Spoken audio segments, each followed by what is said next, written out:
Hello everyone, welcome back to my YouTube channel. आज की video में हम क्लास 11th बायोलॉजी के chapter cell cycle and cell division का नेक्स्ट पार्ट करने वाले हैं।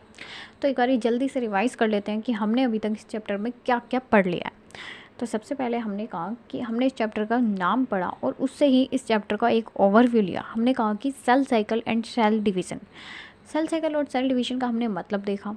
हमने कहा कि सेल साइकिल और सेल डिवीज़न दोनों अलग अलग चीज़ें हैं। सबसे ज़्यादा कन्फ्यूजन ही लोगों को यहाँ पे हो जाती है कि और कुछ टीचर्स भी बताते नहीं हैं इस बात को। वो लोग भी कहते हैं कि सेल साइकिल और सेल डिवीज़न एक ही है, सेम है, लेकिन ऐसा नहीं होता है। सेल साइकिल और सेल डिवीज़न अलग अलग चीज़ें होती हैं। सेल साइकिल जो होता है, सेल साइकिल में एक ऐसा पॉइंट आता है, एक ऐसा टाइम आता है जब एक्चुअल सेल डिवीज़न होती है। तो हम लोग कहते हैं कि सेल डिवीज़न जो है वो एक सेल साइकिल का पार्ट होता है। उसके बाद में हमने कहा कि हमें इस चैप्टर में ये जानना है कि एक सेल कैसे डिवाइड होएगा और वो डॉटर सेल में कैसे डिवाइड होएगा। एक पेरेंटल सेल डिवीज़न करके डॉटर सेल्स कैसे बनाएगा, हमें इस चैप्टर में ये पढ़ना है। फिर हमने कहा कि हमें दो चीज़ें पढ़नी होंगी हर बारी। हम कहते हैं कि हमें पहले पढ़ना होगा, जब सेल को डिवाइड होना होगा तो उसे दो चीज़ें करनी पड़ेंगी। पहले उसे करना पड़ेगा कैरियोकाइनेसिस। कैरियोकाइनेसिस क्या होता है? कैरियोकाइनेसिस होता है हमारा न्यूक्लियस का डिवीज़न। कैरियो मतलब न्यूक्लियस, काइनेसिस मतलब डिवीज़न। हम कहते हैं कैरियोकाइनेसिस का मतलब होता है न्यूक्लियस का डिवीज़न, न्यूक्लियर डिवीज़न। फिर हम कहते हैं साइटोकाइनेसिस। साइटोकाइनेसिस का मतलब होता है साइटोप्लाज्म का डिवीज़न। फिर हम कहते हैं कि ये तो हो गई दो चीज़ें जो हमें सेल को डिवाइड करने के लिए करनी पड़ेंगी। लेकिन हम कहते हैं जो हम बात कर रहे हैं सेल साइकिल की, ये साइकिल में क्या क्या चीज़ें आती हैं, कौन कौन से स्टेजेस आती हैं। तो हम कहते हैं कि मेनली दो स्टेजेस, दो कह सकते हैं, दो चीज़ें आती हैं हमारी सेल साइकिल में। पहली चीज़ होती है हमारी इंटरफेस, दूसरा होता है हमारा एम फेस। अब इंटरफेस क्या होता है? इंटरफेस के अंदर जो हमारा सेल होता है वो अपने आप को तैयार करता है डिवाइड होने के लिए। जो पेरेंटल सेल होता है, जो सेल डिवाइड करता है उसको हम कहते हैं पेरेंटल सेल। और जो आगे मतलब सेल डिवाइड होके जो प्रोडक्ट बनता है उसको हम कहते हैं डॉटर सेल्स। तो जब एक पेरेंटल सेल को डिवाइड होना होता है तो वो अपनी सारी ऑर्गेनेलीज़ को डबल करता है, अपने अंदर का सारा जो जीनोमिक डीएनए होता है उसको रेप्लिकेट करता है, डबल करता है। हम ये कह सकते हैं कि जो भी एक पेरेंटल सेल के अंदर चीज़ें होती हैं, कंस्टिट्यूएंट्स होते हैं, वो उन सबको डबल करता है। अब उन सबको डबल करता है, फिर वो आगे जाके डिवाइड करता है। अब जब वो ये अपने अंदर की सारी चीज़ों को डबल करेगा, इसी चीज़ के लिए एक फेज़ बना हुआ है जिसको हम कहते हैं इंटरफेस। इंटरफेस के अंदर सिर्फ और सिर्फ तैयारियां होंगी, कोई भी सेल का डिवीज़न नहीं होगा। ठीक है, सेल डिवाइड नहीं करेगा, सिर्फ तैयार करेगा अपने आप को, अपने अंदर की सारी जो सेंट्रियोल्स वगैरह हैं, लाइक कह सकते हैं सारी जितने भी हमारी सेल ऑर्गेनेलीज हैं उनको डबल करेगा। ठीक है, और फिर एम फेज़ में क्या होगा? एम फेज़ में एक्चुअल डिवीज़न होती है। ठीक है, अब हम कहते हैं कि जो हमारा इंटरफेज़ है उसके अंदर भी कुछ स्टेजेस हैं। एक आता है हमारा जीवन स्टेज। जीवन स्टेज में क्या होता है कि सेल ग्रो करता है। ठीक है, सेल ग्रो करता है, कुछ ऑर्गेनेलीज़ को डबल करता है। ठीक है, उसके बाद में आता है हमारा एस फेज़। एस फेज़ के अंदर सबसे मेन चीज़ होती है, वो जो सेल होता है वो अपना डीएनए डबल करता है। ठीक है, डीएनए रेप्लिकेट करता है। यहाँ से सीधा डायरेक्ट क्वेश्चन बनता है कि डीएनए रेप्लिकेशन कहाँ पे होती है? तो डीएनए रेप्लिकेशन होती है एस फेज़ में। फिर आता है हमारा G2 फेज़। G2 फेज़ में क्या होता है? जो बची हुई ऑर्गेनेलीज होती हैं वो डबल होती हैं, जैसे हमारा ER, गोल्गी, माइटोकॉन्ड्रिया, ये सब डबल होता है। उसके बाद में फिर ये सब था इंटरफेस के बारे में। इंटरफेस में एक और चीज़ आती है, कुछ सेल्स ऐसे होते हैं जो कुछ टाइम के लिए संन्यास ले लेते हैं, कुछ टाइम के लिए अपना घर बार छोड़ के चले जाते हैं, यानी कि वो सेल साइकिल को छोड़ के चले जाते हैं, लेकिन ज़रूरत पड़ने पे वो वापस भी आ जाते हैं। वो जो सेल्स होते हैं वो चले जाते हैं, मतलब एक तरह से रेस्ट लेते हैं कि अब हम डिवाइड नहीं करेंगे अभी के लिए, कुछ टाइम के लिए हम लोग डिवाइड नहीं करेंगे, और वो एक G0 स्टेज में जाके बैठ जाते हैं। लेकिन जब हमारी बॉडी को ज़रूरत होती है उन सेल्स की, तो वो सेल्स जो है वो वापस से सेल साइकिल में आके डिवाइड करते हैं। उनको G0 स्टेज को हम क्विसेंट स्टेज भी कहते हैं, क्विसेंट फेज़ भी कह सकते हैं। ये सब बात हो गई इंटरफेस की। फिर हम कहते हैं एम फेज़। एम फेज़ में एक्चुअल सेल डिवीज़न होती है। अब एम फेज़ में हमारे पास में दो चीज़ें आती हैं, माइटोसिस और म्यूसिस। मैंने इन दोनों के बीच का डिफरेंस भी बताया था। फिर उसके बाद में हम कहते हैं हमने माइटोसिस को कंप्लीट कर लिया था इससे पहले वाली वीडियो में। तो ये था एक क्विक रिव्यू, क्विक रिकैप कि हमने अभी तक क्या क्या चीज़ें पढ़ी। आई होप कि आपको, जिन लोगों ने पहले ये चैप्टर पढ़ा है मेरे से भी और या कहीं और से भी, तो उनको चीज़ें रिवाइज हो गई होंगी, लेकिन जिन्होंने नहीं पढ़ा उनको ये सब समझ नहीं आया होगा। तो अगर आपको समझ नहीं आया है तो आप प्लीज़ इस चैप्टर की पहले वाली वीडियोज़ को देखिए। छोटी छोटी वीडियोज़ हैं, इतनी बड़ी वीडियोज़ भी नहीं हैं, ठीक है। और सभी चैप्टर्स की प्लेलिस्ट बनी हुई है, आप देख सकते हैं। अब आज का टॉपिक स्टार्ट करते हैं, जो कि है मियोसिस। कल हमने माइटोसिस पढ़ लिया था, अब हम आज पढ़ेंगे मियोसिस। मियोसिस के बारे में थोड़ा सा मैंने जब माइटोसिस पढ़ाया था तब भी बताया था, माइटोसिस और मियोसिस में डिफरेंस। अब आज डिटेल में पढ़ते हैं। देखिए मियोसिस क्या होता है। मियोसिस, सबसे पहले तो मियोसिस को हम कहते हैं रिडक्शनल डिवीज़न। अब हम इसे रिडक्शनल डिवीज़न क्यों कह रहे हैं, याद करिए कि हमने माइटोसिस को कहा था कि माइटोसिस इक्वेशनल डिवीज़न होता है, तो हम मियोसिस को भी इक्वेशनल डिवीज़न क्यों नहीं कह रहे हैं। देखिए पहले मैं बताती हूँ माइटोसिस में क्या होता है, क्योंकि वो तो हम पढ़ ही चुके हैं। माइटोसिस में क्या होता है, ये हमारा 2n सेल है, वो डिवाइड करके 2n और 2n बनाएगा। मैंने इस चीज़ को कई बार पहले भी बताया, जो हम कहते हैं ना ये 2n है, n है, इसको हम कहते हैं प्लॉइडी लेवल। ये 2n है तो इसको हम कहते हैं डिप्लॉइड है ये सेल। वहीं पे अगर n होता है तो कहते हैं हैप्लॉइड सेल है, ठीक है। तो 2n का मतलब होता है डिप्लॉइड सेल है, ये इनके प्लॉइडी लेवल्स होते हैं। हम कह रहे हैं कि अगर पेरेंटल सेल डिप्लॉइड है, ठीक है, हमारा जो पेरेंटल सेल है जिसको डिवाइड होना है, जो पेरेंटल सेल है वो डिप्लॉइड सेल है, ठीक है। तो अगर इसमें माइटोसिस होगी, माइटोसिस, तो जो डॉटर सेल्स बनेंगी उनका भी प्लॉइडी लेवल सेम ही होगा। अगर पेरेंटल सेल 2n है यानी डिप्लॉइड है तो डॉटर सेल्स भी डिप्लॉइड बनेंगी, ठीक है। अगर पेरेंटल सेल n है तो डिप्लॉइड जो हमारी डॉटर सेल्स होंगी वो भी हैप्लॉइड बनेंगी, यानी कि n बनेंगी। वहीं पे अब हम देखते हैं मियोसिस में क्या होता है। देखिए मियोसिस में क्या होगा, ये हमारा 2n है, तो जब मियोसिस होगी ना तो हमारे पास में वैसे तो 4 सेल्स बनते हैं, इनको हम अभी पढ़ेंगे भी, लेकिन मैं अगर बताऊँ सिर्फ ऐसे। वहीं पे अगर हमारे पास में मियोसिस में क्या होता है, अगर पेरेंटल सेल 2n होता है यानी कि डिप्लॉइड होता है, तो जो हमारी डॉटर सेल्स होती हैं वो n बनेंगी, ठीक है। तो हम यहाँ से देख सकते हैं कि जो माइटोसिस होता है उसमें पेरेंट सेल और डॉटर सेल की प्रोपर्टी सेम रहती है। वहीं पे ये जो, तो इसलिए हम इसे कह रहे हैं माइटोसिस को इक्वेशनल डिवीज़न, इसके बारे में हम बात कर चुके हैं। मियोसिस के लिए हम कहते हैं कि अगर पेरेंटल सेल 2n है यानी कि डिप्लॉइड है तो डॉटर सेल्स कैसी बनेंगी, उसके हाफ। अगर 2n है तो n बनेगी, अगर हमारा 4n हुआ तो 2n की डॉटर सेल्स बनेगी। लेकिन एक चीज़ और देखिए, जो हमारा माइटोसिस होता है, माइटोसिस 2n में भी हो सकता है और n में भी हो सकता है, क्योंकि अगर 2n हुआ, माइटोसिस में क्या होता है यार, माइटोसिस में जो डॉटर सेल्स की प्लॉइडी होती है वो सेम रहती है पेरेंटल सेल के। तो अगर यार पेरेंटल सेल 2n है तो डॉटर सेल्स 2n बन जाएंगी। वहीं पे अगर हमारा डॉटर, जो हमारा पेरेंटल सेल है वो n है तो डॉटर सेल्स n बन जाएंगी। लेकिन मियोसिस में क्या होता है कि अगर हमारा पेरेंटल सेल 2n है तो डॉटर सेल्स बनेंगी n। वहीं पे अगर हमारा पेरेंटल सेल n हुआ तो इसकी आधी बनती है, पेरेंटल सेल की आधी प्लॉइडी बनती है। तो ऐसा थोड़ी ना होगा कि n/2 होगा, ऐसा नहीं हो सकता। तो इसलिए जो माइटोसिस होता है वो 2n में भी हो सकता है, n में भी हो सकता है, डिप्लॉइड में भी हो सकता है, हैप्लॉइड में भी हो सकता है। वहीं पे जो हमारा मियोसिस होता है वो सिर्फ और सिर्फ डिप्लॉइड सेल्स में ही हो पाएगा।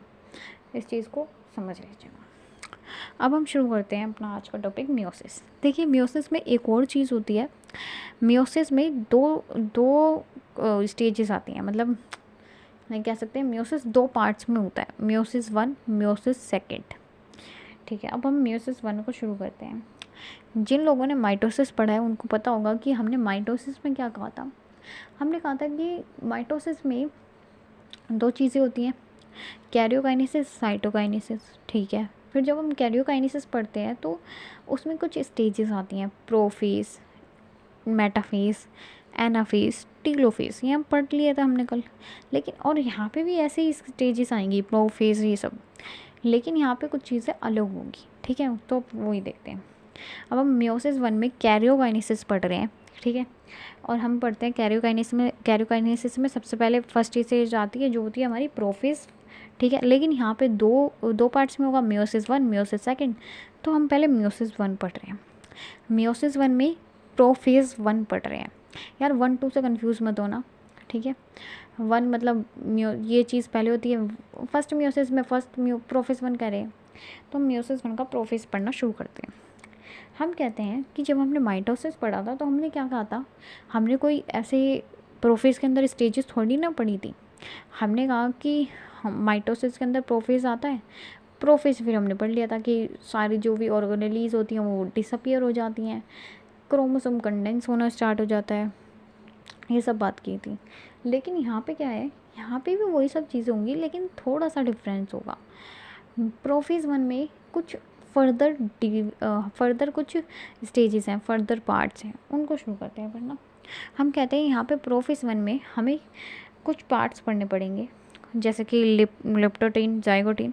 तो पहले हम इनको पढ़ना शुरू करते हैं। हम कहते हैं कि प्रोफेज 1 में पहले हम पढ़ते हैं लेप्टोटीन। लेप्टोटीन में क्या होता है कि जो हमारे क्रोमोसोम्स होते हैं वो कंडेंस होना शुरू हो जाते हैं। और रिलेट करना माइटोसिस से, जब हमने वहाँ पे माइटोसिस का प्रोफेज 1 पढ़ा था तो हमने वहाँ पे भी यही सेम चीज़ पढ़ी थी। वहाँ पे भी प्रोफेज के अंदर क्या हो रहा था कि जो हमारा क्रोमोसोम है वो कंडेंस हो रहा था।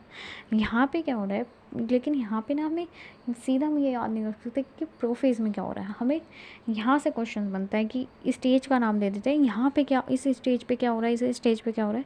तो इससे हमें ये चीज़ें याद रखनी पड़ेंगी कि कौन सी स्टेज में क्या हो रहा है। तो हम कहते हैं कि लेप्टोटीन में क्या होता है कि जो हमारे क्रोमोसोम्स होते हैं वो कंडेंस होने शुरू हो जाते हैं, ठीक है। अब ये सब क्रोमोसोम का कंडेंसेशन क्या होता है ये मैं पिछली वीडियो में बता चुकी हूँ, आप देख लीजिए, क्योंकि मैं हद से ज़्यादा रिवाइज करा चुकी हूँ इस वीडियो में भी, पहले वाली वीडियो का, तो इतना ज़्यादा तो नहीं हो पाएगा। फिर उसके बाद में हम कहते हैं सेकेंड स्टेज आती है हमारी जाइगोटीन। जाइगोटीन में क्या होता है, जाइगोटीन में हमारा साइनेप्टोनिमल कॉम्प्लेक्स बनता है। अब साइनेप्टोनिमल कॉम्प्लेक्स क्या होता है देखिए, हम कहते हैं हमारे पास में 2 क्रोमोसोम्स हैं, ठीक है, 2 क्रोमोसोम है। पहले मैं आपको होमोलोगस क्रोमोसोम का कंसेप्ट समझाती हूँ। देखिए होमोलोगस क्रोमोसोम्स क्या होते हैं,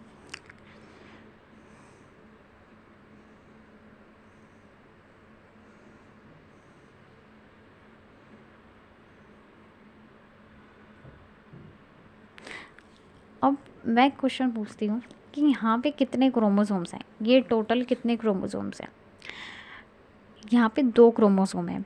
अब जिन लोगों को लग रहा है कि यहाँ पे 4 क्रोमोसोम है तो वो लोग गलत हैं। अब क्यों है गलत, ये मैंने कल बहुत अच्छे से समझाया था। कल की वीडियो में मैंने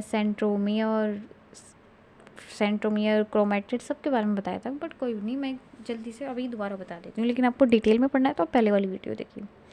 हम कहते हैं हमें ना सेंट्रोमियर काउंट करने होते हैं। सेंट्रोमियर क्या होता है, ये जो आपको बीच में डार्कली स्टेन पॉइंट दिख रहा है इसको हम सेंट्रोमियर कहते हैं। तो यहाँ पे कितने सेंट्रोमियर है, 1, तो ये पूरा 1 क्रोमोसोम है। यहाँ पे भी ये 1 सेंट्रोमियर है, 1 क्रोमोसोम है, तो टोटल 2 क्रोमोसोम है। अब हम कह रहे हैं कि ये जो दोनों क्रोमोसोम्स हैं ये होमोलोगस क्रोमोसोम है।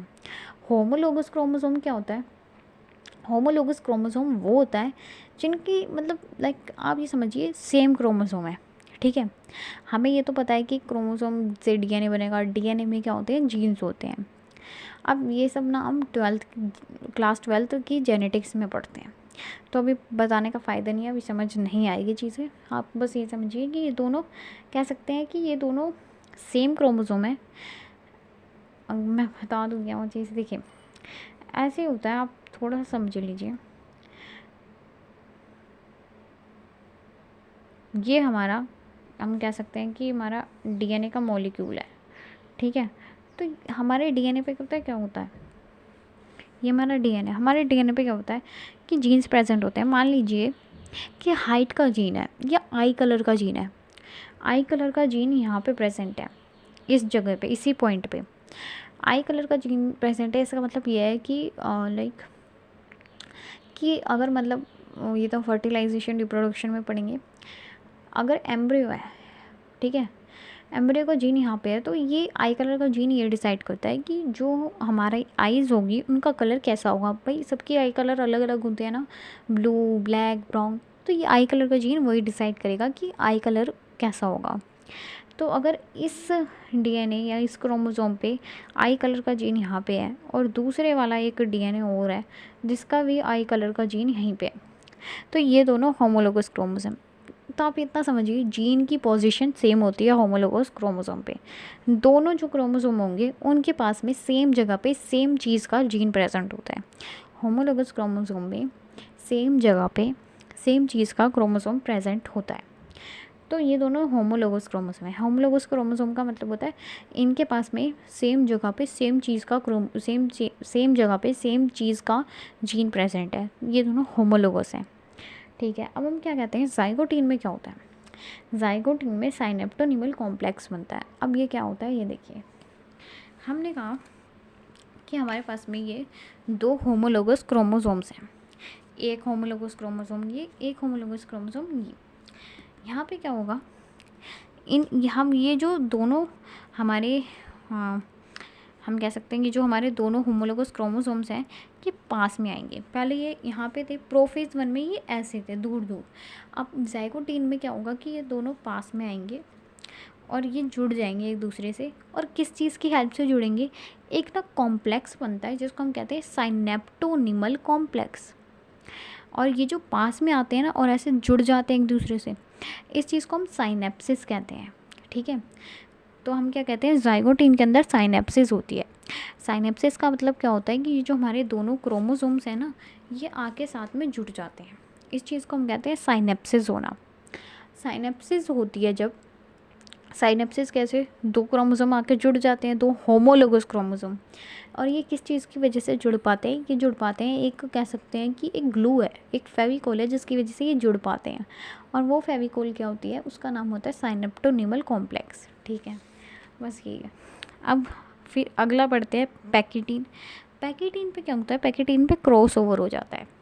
अब क्रॉस ओवर क्या होता है देखिए, हमने बताया कि ये दोनों होमोलोगस क्रोमोसोम है।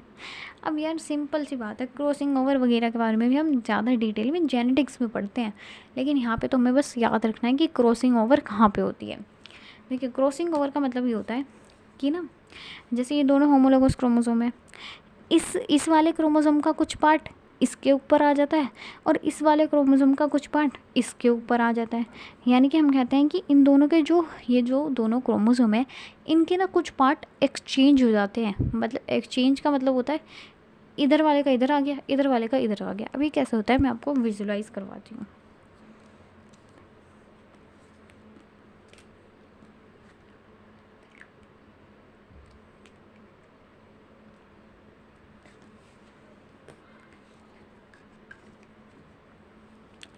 देखिए अभी पहले हमने देखा था ये जो है, ये वाला जो मैंने कैप लिया है, ये कैप इसकी थी है ना, इसके ऊपर लग रही थी। और ये वाली जो कैप है ये इसकी थी। ये आप समझिए कि ये वो क्रोमोसोम का पार्ट है जो एक्सचेंज हो गया है। मतलब ऐसे ही होता है, ये वाला क्रोमोसोम का ये पार्ट था, दोबारा से देखा, ये हमारा एक क्रोमोसोम था, ठीक है। वहीं पे ये भी हमारा एक क्रोमोसोम है, ये दोनों क्रोमोसोम है। अब क्या हो रहा है कि ये जो दो क्रोमोसोम है इनके ये पार्ट एक्सचेंज हो रहे हैं। यहाँ पे क्या हो गया, इस वाले क्रोमोसोम का इतना पार्ट यहाँ पे आ गया और इस वाले क्रोमोसोम का इतना पार्ट यहाँ पे आ गया।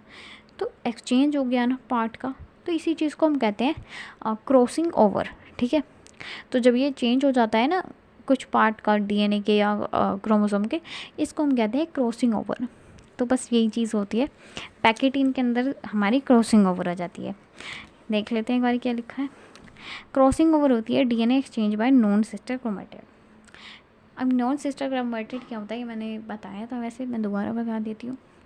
देखिए क्या होता है, ये जो मैंने बनाए थे ये हम सोचते हैं कि ये दो क्रोमोसोम है, लेकिन ये दो क्रोमोसोम नहीं होते।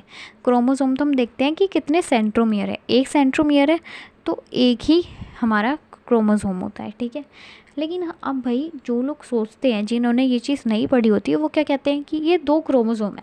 वो कहते हैं ये पूरा है ना, ये जो पूरा है इसमें दो क्रोमोसोम है। अब वो ऐसा क्यों कह रहे होते हैं, उनको लगता है कि ये जो स्ट्रक्चर है, ये वाला जो स्ट्रक्चर है ये एक क्रोमोसोम है और ये वाला जो स्ट्रक्चर है ये एक क्रोमोसोम है।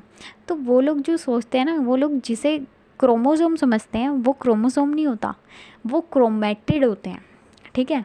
तो इनको ना हम क्रोमैटिड कहते हैं।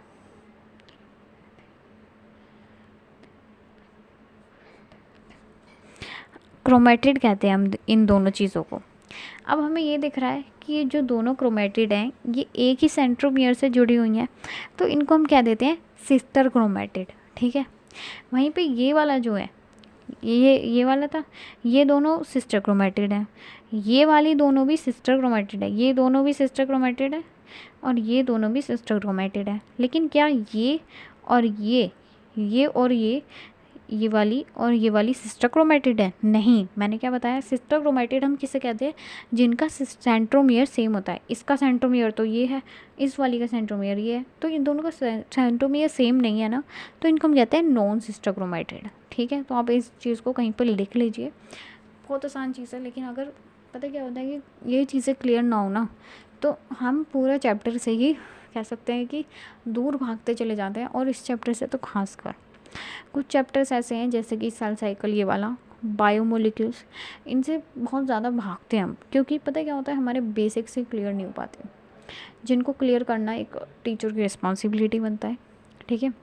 आई होप कि आपको समझ आ रहा हो यहाँ तक। कुछ समझ ना आए तो मेरे को कमेंट करके बता सकते हैं, मैं उस पर सेपरेट वीडियो बना दूँगी या शॉर्ट बना दूँगी, ठीक है। ये बात होगी। अब हम लोग यहाँ पे कहते हैं कि DNA exchange bye non sister chromatid, तो हम यही चीज़ है, नॉन सिस्टर क्रोमैटिड में ही तो एक्सचेंज हुआ। मैंने कहा था कि क्रोमोसोम का पार्ट कुछ एक्सचेंज हो जाता है, तो यहाँ पे नॉन सिस्टर क्रोमैटिड में कुछ पार्ट एक्सचेंज हो जाता है। इस वाली का ये वाली जो है, इसका कुछ पार्ट यहाँ आ गया, और इस वाली को हम मान लीजिए शेडेड मानते हैं, तो इसका कुछ पार्ट यहाँ पे आ गया, ठीक है। ये चीज़ मैंने आपको विजुलाइज भी करवा दी। तो पैकेटिन में ये हुआ। फिर उसके बाद में क्या होता है, डिप्लोटीन में। अब आता है हमारा डिप्लोटीन। डिप्लोटीन के अंदर जो हमारा साइनेप्सिस होता है वो एंड हो जाता है। अब साइनेप्सिस एंड का मतलब क्या होता है, हमने अभी पढ़ा था जाइगोटीन में कि साइनेप्सिस होती है। साइनेप्सिस में हमने पढ़ा था कि जो हमारे दोनों क्रोमोसोम से दोनों हमारे होमोलोगस क्रोमोसोम थे, वो पास पास में आ गए थे। तो अब क्या होगा कि वो जो दोनों होमोलोगस क्रोमोसोम पास में आए थे, वो अब दूर होने स्टार्ट हो जाएंगे। मेन पता है यहाँ पे क्या कराना था, क्रॉसिंग ओवर करानी थी। क्रॉसिंग ओवर हो गई, वो पास में क्यों आए थे, क्रॉसिंग ओवर कराने के लिए। तो जब क्रॉसिंग ओवर हो गई, अब उनके साथ में रहने का कोई मतलब नहीं बनता, अब वो लोग अलग अलग हो जाएंगे। तो पहले क्या हुआ था, लेप्टोटीन में ऐसे दूर दूर थे, जाइगोटीन में पास में आ गए, ठीक है, जाइगोटीन में पास में आ गए। फिर पैकेटीन में क्या हुआ, इसका ये वाला पार्ट इधर आ गया, इसका ये वाला पार्ट इधर आ गया, जिसको हमने कहा क्रॉसिंग ओवर। अब क्रॉसिंग ओवर हो ही रहेगी, ऐसा नहीं है कि क्रॉसिंग ओवर हट जाएगी डिप्लोटीन में। तो ये हमारी क्रॉसिंग ओवर हो ही हुई है, ठीक है, ये हमारी क्रॉसिंग ओवर हो गई। पैकेटीन में ये चीज़ हो गई, ठीक है। अब डिप्लोटीन में क्या हो रहा है यार, ये लोग जुड़े हुए हैं एक साथ में, किसकी हेल्प से, साइनेप्टोनिमल कॉम्प्लेक्स की हेल्प से। साइनेप्टोनिमल कॉम्प्लेक्स आप जस्ट इमेजिन करिए, अभी मेरे पास में कुछ ऐसा है नहीं विजुलाइज करवाने के लिए, लेकिन जब मैं शॉर्ट्स डालूंगी तो आपको अच्छे से समझाऊंगी। ऐसे आई होप यहाँ तक भी समझ आ रहा हो। यहाँ पे ना बीच में एक ऐसा कॉम्प्लेक्स बना था, एक ग्लोब या फेविकोल समझ लीजिए, ठीक है। तो ये फेविकोल से हमने इन्हें जोड़ा था, इस फेविकोल को हमने नाम दिया था साइनेप्टोनिमल कॉम्प्लेक्स। तो अब हम डिप्लोटीन में क्या हो रहा है यार डिप्लोटीन में ये जो हमारे दोनों क्रोमोसोम हैं ये दूर दूर होंगे, तो दूर होंगे तो साइनेप्टोनिमल कॉम्प्लेक्स को भी तो हटना पड़ेगा, ठीक है भाई। एक चीज़ समझिए, हमने दो चीज़ों को जोड़ा है। मान लीजिए कि हमारे पास में हम लोग कह सकते हैं हमने, या मान लीजिए हमने दो शीट्स को चिपकाया है, ठीक है, हमने दो शीट्स को, दो पेपर को चिपकाया है, किसकी हेल्प से, ग्लू की हेल्प से। तो अब हमें उन दोनों पेपर्स को अलग भी करना है। हमने चिपका दिया, हमने गलती से चिपका दिया, अब हमें क्या करना है, हमें उन पेपर्स को अलग करना है। तो हम अलग कैसे करते हैं भाई, जो उसके बीच में ग्लू होती है उसको उसके अंदर स्केल डाल के थोड़ा थोड़ा सा ग्लू को हटाते हैं, फिर ही तो हम किस चीज़ को कर रहे हैं, हम उस ग्लू को हटा रहे हैं ना। उस ग्लू को हटा देंगे तो जो क्रोमोसोम है या जो दो पेजेस हैं वो अपने आप हट जाएंगे। हम यही चीज़ कर रहे हैं, भाई जिस चीज़ ने जोड़ा हुआ था उन्हें उसे हटा दो, फिर वो क्रोमोसोम्स अपने आप अलग हो जाएंगे। तो साइनेप्टोनिमल कॉम्प्लेक्स नहीं तो उन्हें जोड़ा हुआ था। अब हम लोग साइनेप्टोनिमल कॉम्प्लेक्स को ही हटाने की कोशिश करेंगे तो फिर हमारे क्रोमोसोम भी अलग हो जाएंगे। तो डिप्लोटेन में यही हो रहा है, साइनेप्सिस जो है वो एंड हो रहा है, ख़त्म हो रहा है, ठीक है। और अब जब साइनेप्सिस एंड होगा ना तो कुछ एक्स शेप का एक स्ट्रक्चर बन जाएगा, ठीक है। ऐसे भाई क्रोमोसोम तो ऐसे दिखते हैं ना, तो अब क्या होगा कि एक ना एक्स शेप का स्ट्रक्चर बनेगा जिसको हम कहते हैं चेस्मेटा या कैजमेटा, कुछ भी प्रोनाउंसिएशन में तो कुछ भी कर लो, प्रोनाउंस तो कुछ भी कैसे भी कर सकते हैं। तो हम कहते हैं कि साइनेप्सिस एंड होती है और एक एक्स शेप स्ट्रक्चर बनता है जिसको हम नाम देते हैं चेस्मेटा, ठीक है। हाँ, आई होप यहाँ तक समझ आया। फिर हमारी लास्ट स्टेज आती है डाइकाइनेसिस। डाइकाइनेसिस में क्या होता है कि जो हमारा प्रोफेज है वो ख़त्म हो जाता है। ये प्रोफेज की स्टेजेस थी ना सारी, तो अब प्रोफेज हमारा ख़त्म होने वाला होता है। अब जो न्यूक्लियर मेम्ब्रेन, हमने माइटोसिस के प्रोफेज में क्या पढ़ा था कि जो न्यूक्लियर मेम्ब्रेन होती है वो डिसअपियर हो जाती है। तो भाई प्रोफेज में ही तो हो रहा है, ये सब प्रोफेज का ही तो है। तो प्रोफेज के लास्ट में जो हमारा न्यूक्लियर मेम्ब्रेन है वो डिसइंटीग्रेट हो जाता है, गायब हो जाता है, और बस हमारा प्रोफेज यहाँ पे ख़त्म हो जाता है। तो आज की वीडियो में हम बस प्रोफेज ही करेंगे क्योंकि लाइक माइटोसिस, जो हमारा माइटोसिस है वो तो सिंपल सा था, लेकिन मियोसिस थोड़ा कॉम्प्लेक्स है। तो इसे हम धीरे धीरे समझेंगे तो हमें आ जाएंगी चीज़ें समझ, ठीक है। तो अब एक बारी मैं एक ट्रिक दे देती हूँ, जो हमारे प्रोफेज है उसकी सारी स्टेजेस को याद करने की ट्रिक। और हमें ना डिप्लोटीन और डाइकाइनेसिस में कंफ्यूज नहीं होना है, ठीक है। आप ऐसे ही फ्लो चार्ट बना के याद कीजिएगा, आराम से हो जाएगा, ठीक है। तो हम क्या कहते हैं कि प्रोफेज की जो हमारी स्टेजेस हैं उनके लिए ट्रिक है। लिप्टोटीन के लिए लता, और जाइगोटीन के लिए ज़रा, पैकेटीन के लिए पानी, डिप्लोटीन के लिए दे दो, दे डिप्लोटीन के लिए दे, और डाइकाइनेसिस के लिए दो। तो क्या हो जाता है, लता ज़रा पानी दे दो, ठीक है। लता ज़रा पानी दे दो। तो आई होप यहाँ तक आपको समझ आ गई हैं चीज़ें। And if you like the video then please press the like button and also subscribe my YouTube channel, and also if you can then please share the video with your friends. And if you need my handwritten notes then you can let me know in the comment section so that I can provide you the PDF of my handwritten notes. And thank you again.